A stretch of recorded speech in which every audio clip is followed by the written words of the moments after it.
పరిష్కారం అనుకోకండి. అది కామా మాత్రం, అది ఫుల్ స్టాప్ కాదు. వాళ్ళు లేవనెత్తిన డౌట్లను మళ్ళీ క్లారిఫికేషన్ పేరు మీద మళ్ళీ వెనక్కిస్తాడు.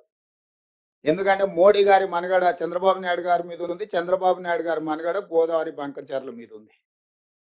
ఇవన్నీ నదుల అనుసంధానం లాగా రివర్ ఇంటర్లింకేజ్ లాగా ఇదంతా పొలిటికల్ ఇంటర్లింకేజ్ ఉన్నది.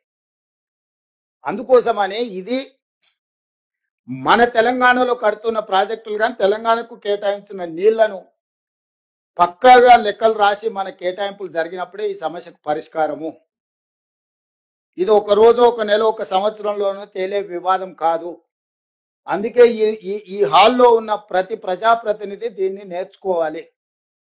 ప్రతి గ్రామంలో, మండలంలో, జిల్లాలో మీరు అంశాన్ని ఖచ్చితంగా మీరు ఏదైనా ఉపన్యాసం ఇవ్వండి. ఒక 5 నిమిషాలు ప్రజలకు ఇది వివరించాలి. ఏ విధంగా చంద్రశేఖరరావు గారు తెలంగాణ రైతులకు ద్రోహం చేసిండో, రాష్ట్రం వచ్చినా కూడా వచ్చిన తర్వాత కూడా మన నీళ్ళని ఎట్లా ఆంధ్రప్రదేశ్కు తాకట్టు పెట్టిండో. ఆ రోజు ఆయన ఇప్పుడు వీడియోలో చూసిరు ఆయన గొప్పల కోసం ఎట్లా మాట్లాడుతుండో. కొందరికి నచ్చదు, కొందరికి కడుపు నొప్పి ఉంటుంది, కొందరికి అది ఉంటుంది. అసలు ఆలోచన ఎందుకు వస్తుంది ఆయనకి? ఎవరికో కడుపు నొప్పి ఉంటుందని, ఎవరికో బాధ ఉంటుందని.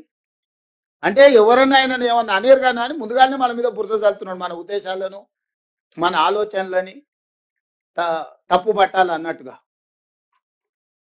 చంద్రశేఖరరావు గారు శాశ్వతం కాదు. చంద్రశేఖరరావు గారు సృష్టించిన సమస్యలు శాశ్వతం కాదు. నీటి కేటాయింపులే శాశ్వతం, మన హక్కులు శాశ్వతము. మన శాశ్వతమైన నీటి హక్కుల కోసము మనం ఖచ్చితంగా ఒక స్పష్టమైన విధానంతో ముందుకు వెళ్ళాలి.